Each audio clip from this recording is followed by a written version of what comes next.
Assalamualaikum warahmatullahi wabarakatuh. Salam sejahtera bagi kita semua. Selamat berjumpa kembali dengan saya Nugroho pada pelatihan operator komputer di PPKD Jakarta Utara. Pada video kali ini kita akan belajar bagaimana menggunakan formula atau rumus dan bagaimana menggunakan sel absolut.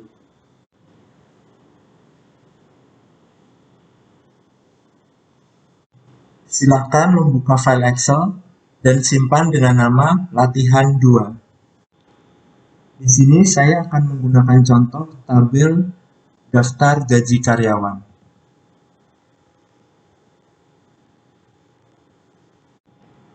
Untuk melakukan format mata uang, kita cukup mengetikkan angka saja, kemudian kita pilih pada bagian number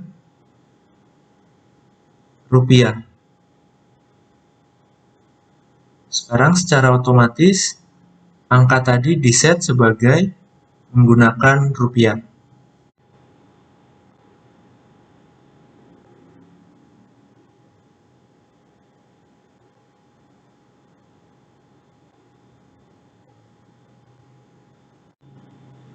Untuk mencari nilai pajak penghasilan sebesar 5% dari gaji pokok, maka saya dapat menggunakan rumus sama dengan 5% dikali gaji pokok yang terletak pada sel D4.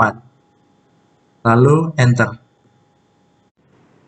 Untuk mengisi sel di bawahnya, kita dapat mengetikkan kembali rumusnya sama dengan 5% dikali D5 dan seterusnya ke bawah. Namun cara tersebut tidak efektif. Untuk lebih cepat, kita bisa tinggal klik saja, kemudian copy ke bawah dengan cara menarik dari sisi kanan bawah sel tersebut.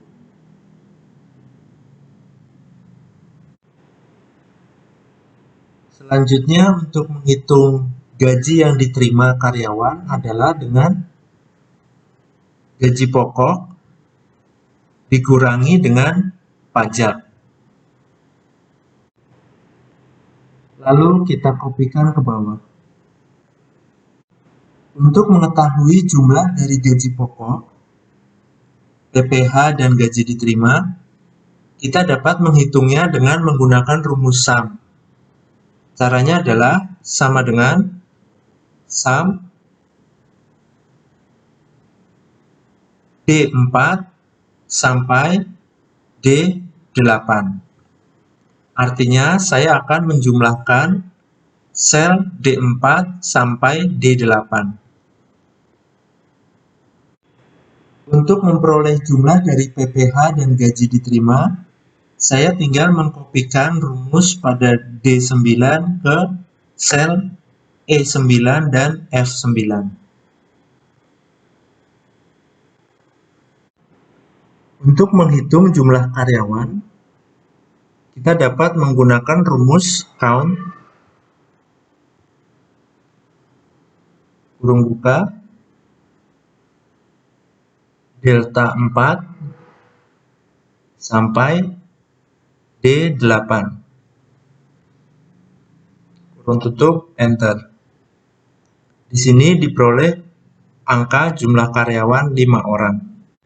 Di sini saya menggunakan kolom D, kolom gaji pokok, sebagai acuan untuk menunjukkan perbedaan antara penggunaan rumus count dengan penggunaan rumus SUM. Rumus SUM digunakan ketika kita ingin menjumlahkan angka.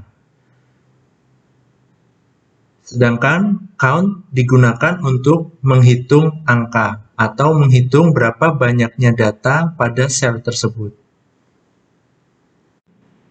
Lalu untuk mendapatkan nilai terendah, saya menggunakan rumus min. Mencari nilai terendah di antara kolom D4 sampai D8. Enter. Dan terakhir, untuk mendapatkan gaji rata-rata atau nilai rata-rata, saya menggunakan average.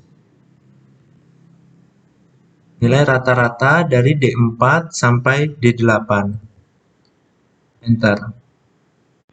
Untuk menampilkan satuan dari jumlah karyawan, misalkan pada sel D11, kita ingin tuliskan 5 orang.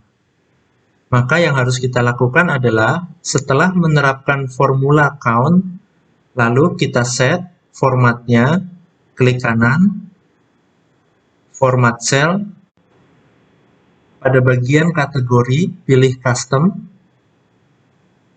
general,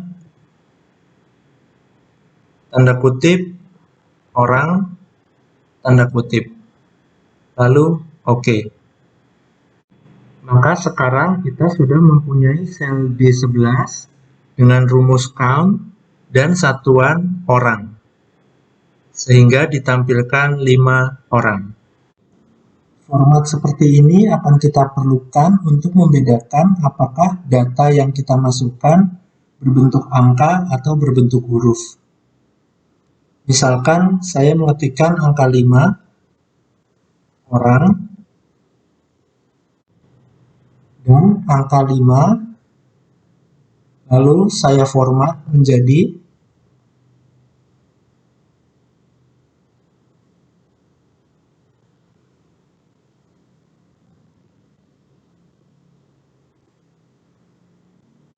secara visual, tampilannya adalah sama, yaitu 5 orang, namun akan jadi berbeda jika kita perhatikan lebih detail.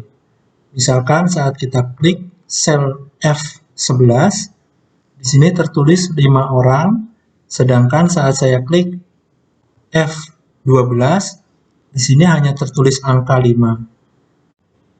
Saat saya memasukkan rumus, misalkan sama dengan 5 orang dikali 1000, hasilnya adalah 5000. Sedangkan di sini sama dengan 5 orang dikali 1000, tidak muncul hasilnya. Karena oleh Excel, sel ini dideteksi sebagai huruf, sedangkan sel ini dideteksi sebagai angka. Meskipun secara tampilan visual, sama-sama tertulis 5 orang. Sehingga kesimpulannya, apabila ingin menggunakan formula atau rumus, maka teman-teman harus memastikan bahwa sel yang akan dihitung berisi angka. Selanjutnya, kita akan bekerja pada sheet 2 untuk mempelajari tentang bagaimana menggunakan sel absolut. Sekarang misalkan saya mempunyai data kurs mata uang $1 senilai Rp15.000. Lalu berapakah nilai dari $2, $3, dan seterusnya? Untuk menghitungnya, kita menggunakan rumus sama dengan $2 dikali 15.000. Hasilnya adalah 30.000. Seperti pada contoh sebelumnya, untuk mengcopy rumus ke bawah, kita tinggal tarik saja dan didapatkan hasilnya. Namun di sini hasilnya tidak sesuai karena $3 dikali 15.000 seharusnya adalah Rp45.000.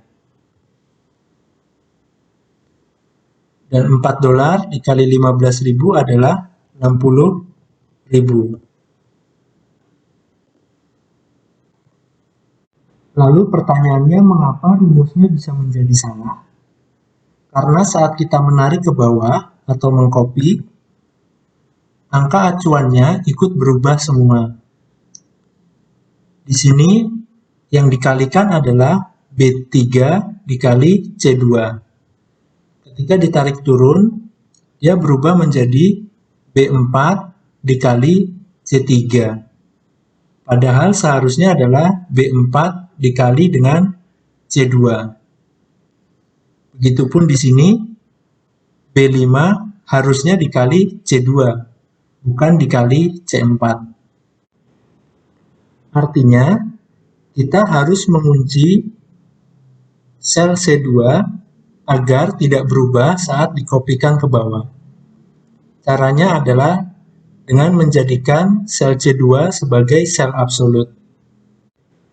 Maka rumusnya harus ditulis menjadi sama dengan B3 dikali C2 lalu tekan F4 sehingga muncul tanda seperti dolar, seperti mata uang dolar. Lalu tekan Enter. Kemudian kita tarik, kopikan ke bawah. Sekarang hasilnya sudah sesuai. Di sini formulanya dapat kita lihat adalah B3 dikali C2 sel absolut. Kemudian sel ini kita lihat rumusnya menjadi B4 dikali C2 absolut. Di bawahnya lagi B5 dikali sel C2 absolut. Sehingga yang berubah hanyalah kolom B saja, sedangkan nilai sel C2 tidak berubah. Kita akan coba dengan contoh yang lain lagi. Misalkan ada 4 orang yang bekerja harian dengan upah honor per hari adalah 100.000 per hari. Maka kita bisa menghitung saat ia bekerja 2 hari sama dengan E12 dikali D8.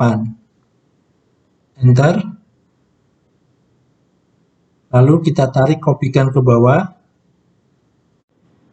Untuk sel E9 hasilnya adalah 0. Karena di sini ketika dikopikan rumusnya menjadi E13 yang adalah nilainya 0 dikali dengan D9. 0 dikali 3 hasilnya adalah 0. Agar pada sel ini tetap menjadi acuannya adalah E12, maka di sini E12 harus kita jadikan sel absolut dengan menekan F4 lalu Enter. Sekarang kita bisa tarik ke bawah dan didapatkan hasil yang sesuai. Karena pada sel E9 sekarang tetap D9 dikalikan dengan E12. Demikian video kali ini tentang bagaimana cara menggunakan formula atau rumus dan menggunakan sel absolut pada Microsoft Excel. Semoga bermanfaat. Wassalamualaikum warahmatullahi wabarakatuh.